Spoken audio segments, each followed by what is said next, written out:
হাসির রাজা, জ্ঞানের রাজা, রসিক রাজা।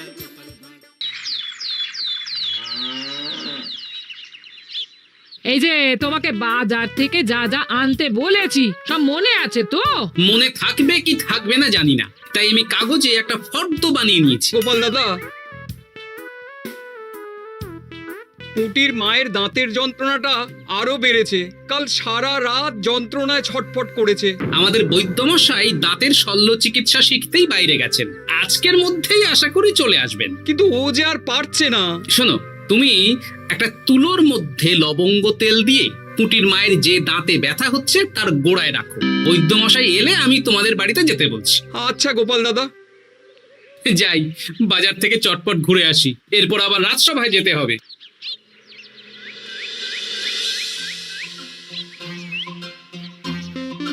উফ, কি গরম রে বাবা, ছাতা নিয়ে বেরোলে ভালো হতো। এই তো সামনে আখের রস বিক্রি হচ্ছে, একটু আখের রস খাই, শরীরটা বেশ চাঙ্গা লাগবে। ভাই, আখের রস কত করে দিচ্ছ? 1 ভাঁড় 10 আনা গোপাল দাদা। দাও দেখি 1 ভাঁড়।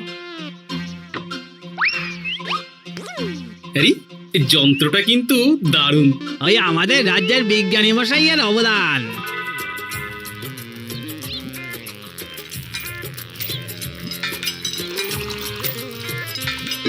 এই নাও গোপাল দাদা।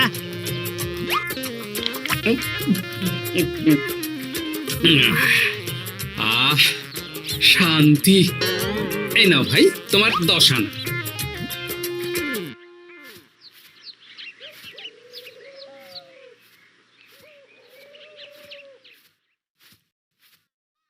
কি রাজবৈদ্য, এই ফিরছ নাকি?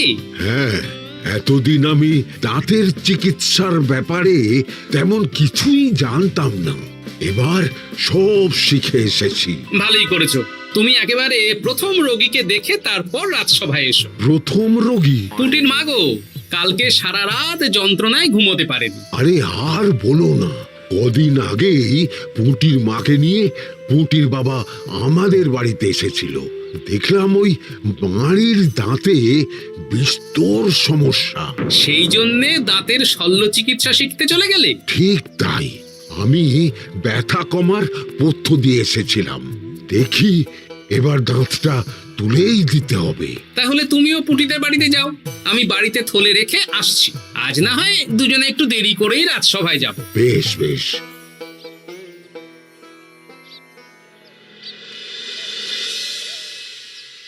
দেখুন মহারাজ, দেখুন আজকে রাজবৈদ্য আসেনি, আর ওদিকে গোপালও ডুব দিয়েছে। এই আনন্দে আমাদেরও ছুটি দিয়ে দিন মহারাজ। কি আনন্দে? এই গরমে বাড়ি বসে একটু আমপানার শরবত খাবো আর ঘুমাবো। রাজ্যের সেনাপতি যদি বিশ্রামের কথা বলি, তাহলে আমার আর কিছুই বলার নেই।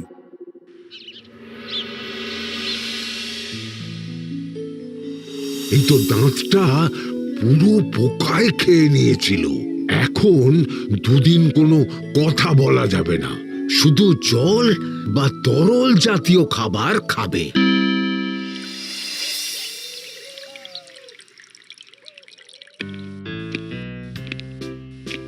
ওই তো গোপাল আর রাজবৈদ্য দুজনে একসাথে রাজসভায় ঢুকছে। রাজবৈদ্য মশাই ওনার জীবনের প্রথম শল্য চিকিৎসা করছিলেন, তাই আমিও দেখছিলাম। তা কি রাজবৈদ্য, সফল হয়েছ? হ্যাঁ মহারাজ, পুঁটির মায়ের একটা মাড়ির দাঁত পোকায় খেয়ে নিয়েছিল, সেটাই তুলে দিলাম। ভালোই হলো, আমাদের রাজ্যে কোনো দাঁত তোলার বৈদ্য বা চিকিৎসক ছিল না। এখন তুমি সাধারণ রোগ ব্যাধি নিরাময়ের সাথে সাথে দাঁতের চিকিৎসাও করবে।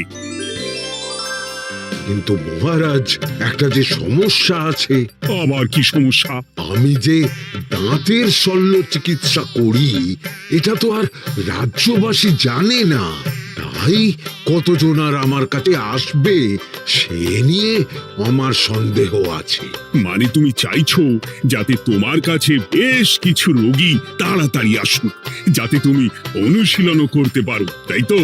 একদম ঠিক ধরেছেন মহারাজ, কাজ না করলে হাত পাকাবো কি করে? তাহলে ঢেড়া পিটিয়ে বলে দিলেই তো হয়। এতে তেমন ভালো কাজ হবে বলে মনে হয় না। তা তুমি কি বলতে চাইছো গোপাল? প্রচার হবে, কিন্তু একটু অন্যভাবে। কিভাবে? আজ বিকেলে আমি রাজবৈদ্যর হয়ে প্রচার করব, শুনে নেবেন। বেশ। শুনুন শুনুন শুনুন, আমাদের কৃষ্ণনগরের রাজবৈদ্য এখন দাঁতের শল্য চিকিৎসাও করছেন। যারা যারা আমাদের রাজবৈদ্যের কাছে দাঁত তোলাবেন, তাদের দাঁত তোলার পরে দুদিন কোনো শত্রু থাকবে না। চিকিৎসার সময় সকাল 7টা থেকে সকাল 10টা পর্যন্ত।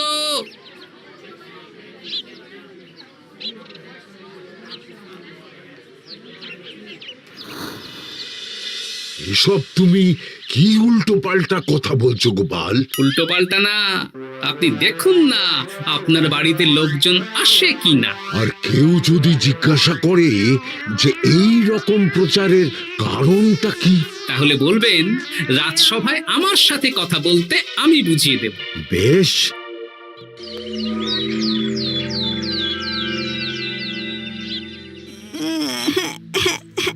তোকে বারবার বলি এত মিষ্টি গুড় কাঠি খাস না।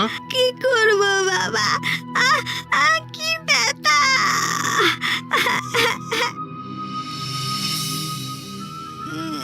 বাড়ি আছেন নাকি বৈদ্যমশাই? হ্যাঁ, আছি আছি। এই আমার ছেলেটার না দাঁতে খুব ব্যথা দুদিন ধরে। দেখছি। তা আপনাকে তো এই রাজ্যে আগে দেখিনি। আমি পাশের রাজ্য থেকে আসছি। শুনলাম আপনার কাছে দাঁতের শল্য চিকিৎসা করালে আগামী দুদিন কোনো শত্রু থাকবে না। ঠিকই শুনেছেন। বেশ, তাহলে বলুন কেন থাকবে না? আগে চিকিৎসাটা করি, তারপর বলছি।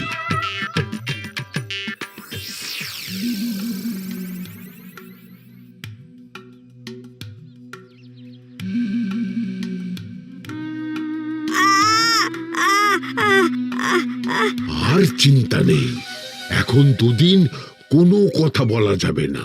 এবার তো বলুন আমার ছেলের আগামী দুদিন কোনো শত্রু থাকবে না কেন? আজকে রাজসভায় চলে আসুন, ওখানে গোপাল এই প্রশ্নের উত্তরটা দিয়ে দেবেন। তা বৈদ্য, তোমার কাছে আজকে কেউ এসেছে? সকাল সকাল দাঁত তুলে এলাম মহারাজ। বাবা, একদিনের প্রচারই এই ব্যাপার? মহারাজ, মহারাজ, বাইরে কয়েকজন অপেক্ষা করছে, তারা গোপাল দাদার থেকে কিছু জানতে চায়। তাদের ভিতরে আসতে বলো।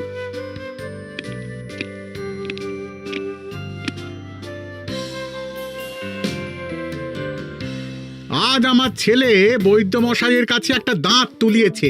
আমি জানতে চাই প্রচার অনুযায়ী আমার ছেলের নাকি আগামী দুদিন কোনো শত্রু থাকবে না, সেটা কেন বলা হয়েছে? বলতে পারি, কিন্তু কথা দিতে হবে। এই কারণটা বাইরে আর কাউকে বলা যাবে না। বেশ, বলবো না। বাংলায় একটা প্রবাদ আছে, বোবার শত্রু নেই। মানুষ সাধারণত কথার বিনিময়ে মতবিরোধ, বিবাদ বা শত্রুতা করে। যে ব্যক্তি কথা বলতে পারে না, তাই তার সঙ্গে কথা বলে মতবিরোধ হওয়ার কোনো সুযোগই নেই। মানে যার যার দাঁত তোলা হবে, তারা তো আগামী দুদিন কথা বলতে পারবে না। আর কথা না বললে কোনো বিবাদ হওয়ার ব্যাপার নেই। আর বিবাদ না হলে কারো সাথে শত্রুতাও হবে না। কি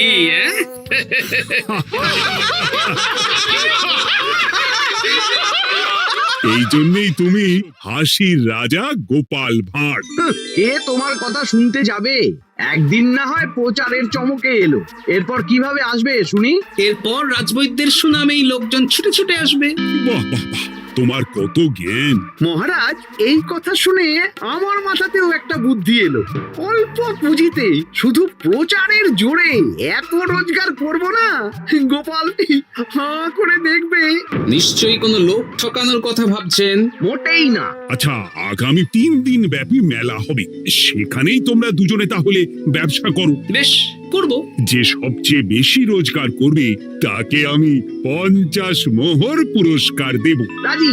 মেলার শেষে আমার প্রশংসায় পঞ্চমুখ হবেন সবাই, দেখে নেবেন।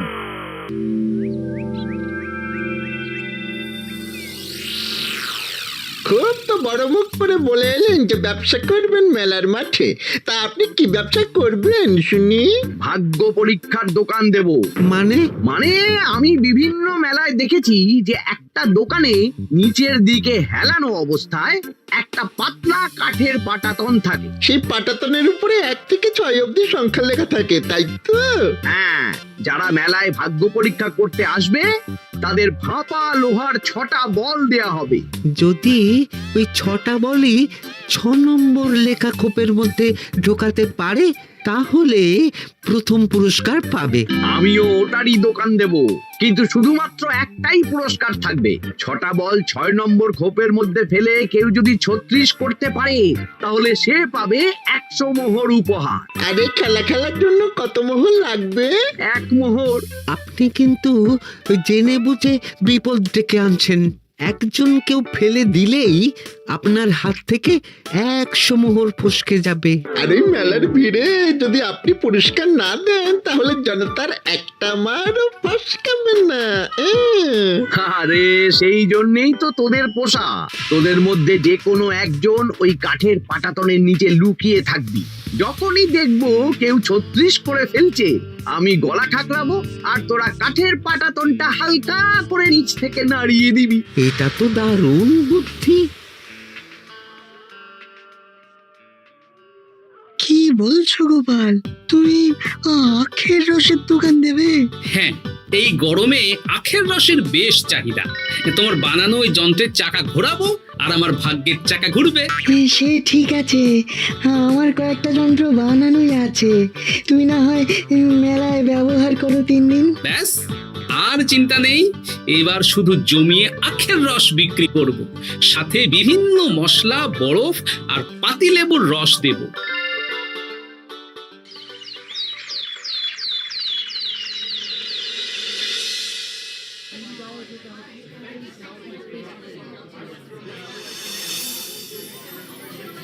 এই দোকানের পানীয় খেয়ে মন হবে বশ।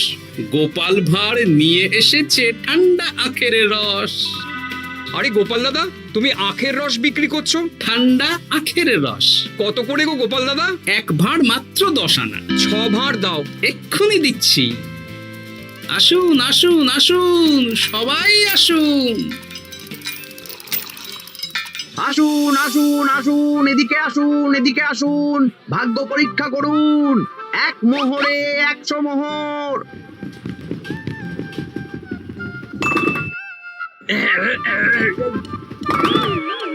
ভাগ্য পরীক্ষা করুন। মন্ত্রী মশাই বলেন কি 1 মোহরে 100?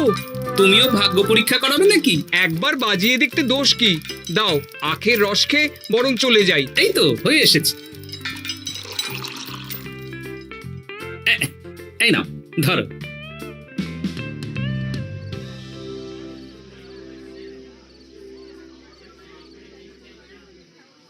কি মন্ত্রী, ব্যবসা কেমন চলছে? ভালোই। আপনি একবার ভাগ্য পরীক্ষা করে দেখবেন নাকি মহারাজ? না না না, আমি এসবে নেই। জানি আপনার কাছে 100 মোহর নস্যি, তবুও 1 মোহরের বিনিময়ে চেষ্টা করে দেখুন না। আচ্ছা, এত করে বলছো যখন, দেখি। 1 মোহরে 6টা বল। বাবা বাবা বাবা, দেখুন মহারাজ চেষ্টা করে।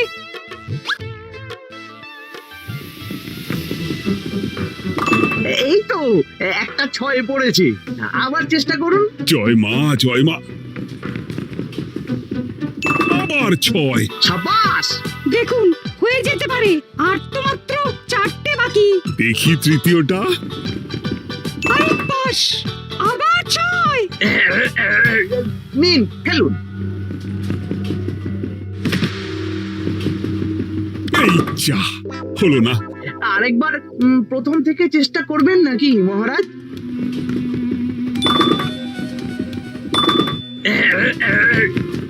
না, এবারেও হলো না। 2 মোহর জলে। অন্য সব জায়গায় বাকি সংখ্যাতেও পুরস্কার থাকে, আপনার এখানে নেই কেন? আমার এখানে ধামাকা পুরস্কার, তাই বাকি আর কিছু রাখিনি। 36 করতে পারলেই 100 মোহর। এই নাও মন্ত্রী, 2 মোহর।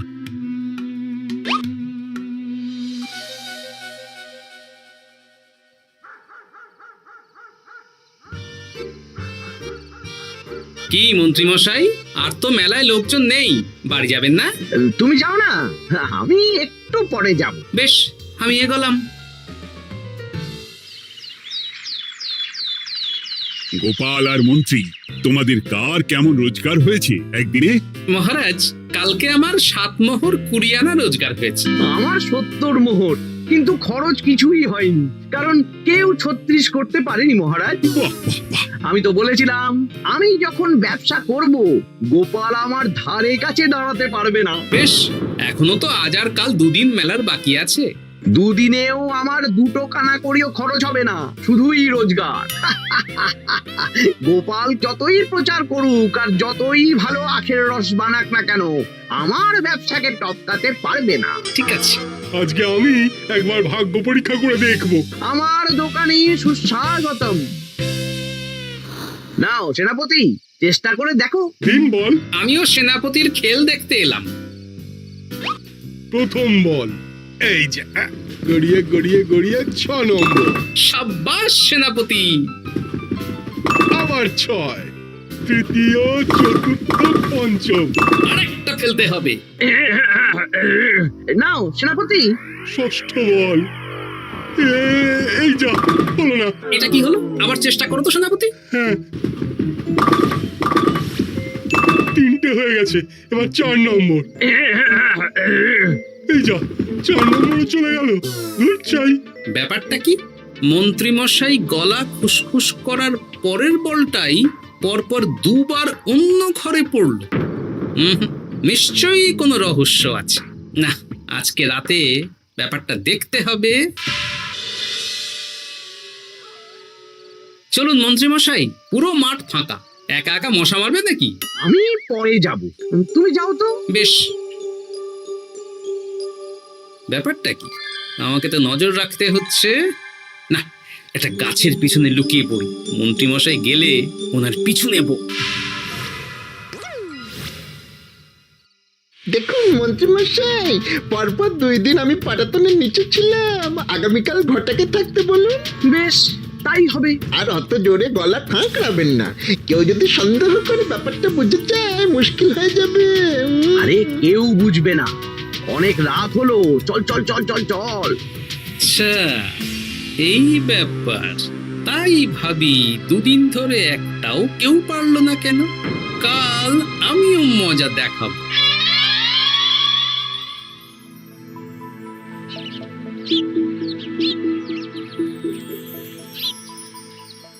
বাবা চলে এসেছেন দেখছি।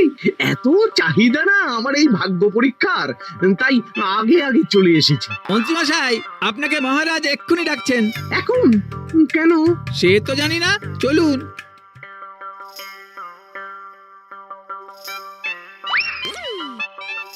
এই বেটা ঘটা, এবার বেরো। এ কি গোপাল দাদা, তুমি? হ্যাঁ আমি। খুব চালাক ভেবেছিস না? মন্ত্রীমশাইয়ের খেলা আজকে শেষ। প্রহরী, একে ধরে নিয়ে যাও।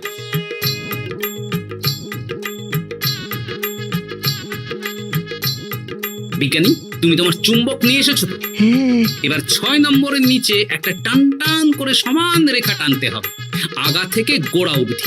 তুমি তো সব সকালে বুঝিয়ে দিয়েছো, দাঁড়াও দাগটা টেনে নি। একদম 6 নম্বর খোপ অবধি যাচ্ছে, সেই অনুযায়ী টান টান করে দাগ টানো। টানছি, তুমি বাইরে নজর রাখো। নজর রাখছি।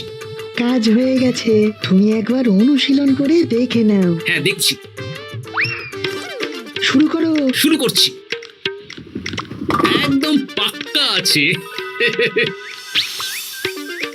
দূর, কেউ ডাকেনি, অকারণে সময় নষ্ট করলো। কতগুলো খদ্দের ফিরে গেছে কে জানে। কি হলো মন্ত্রীমশাই, এত রাগ কিসের? রাগ হবে না, ওরই বেটা আমার সাথে মজা করছিল।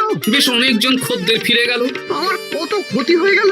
আমি খেলে আপনার ক্ষতিপূরণ দিতে পারি। কি, তুমি খেলবে? হ্যাঁ, ভাগ্য পরীক্ষা করতে দোষ কোথায়? ওই তো বেশ কয়েকজন সভাসদেরা আসছেন, সবার সামনেই খেলবো। তাহলে শুরু করি। হ্যাঁ, শুরু করো। এই বল যা, 6 নম্বরে যা। আরে বাস, গোপালের ফেলাপল তো গড়ালো না, সোজা 6 নম্বরে চলে গেল। এই দেখুন, আবার যাবে। বলকে আমি বলবো, বল কথা শুনবে। এই বল যা তো, 6 নম্বরে যা। আবার 6, আবার 6, আবার 6। কি, এটা কি হচ্ছে? যা বল, এটাও 6 নম্বরে যা। আবার 6 100 মোহর। হ্যাঁ এটা কি করে হলো? দিন মন্ত্রী মশাই 100 মোহর দিন। ইয়ে না মানে মন্ত্রী দাও বলছি। আমি আবার খেলবো। 6 আবার 6। আবার 100 মোহর। আর নেই। এই ঘটা আর কি করছিসটা কি? ঘটা নেই মন্ত্রীমশাই, আমি আছি। আর আছে আমার চুম্বক। মানে মানে তোমার কারসাজি ধরা পড়ে গেছে মন্ত্রী। গোপাল আমাদের সব বলেছে। আপনি যেমন ছলনা করে ভাগ্য পরীক্ষার ব্যবসা করছিলেন, তেমনি গোপালও ছলনা করে আপনার ব্যবসা উল্টে দিল। তাহলে শেষমেশ কে জিতলো?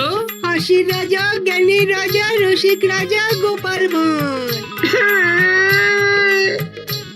লোকের ভাগ্য পরীক্ষা করছে না।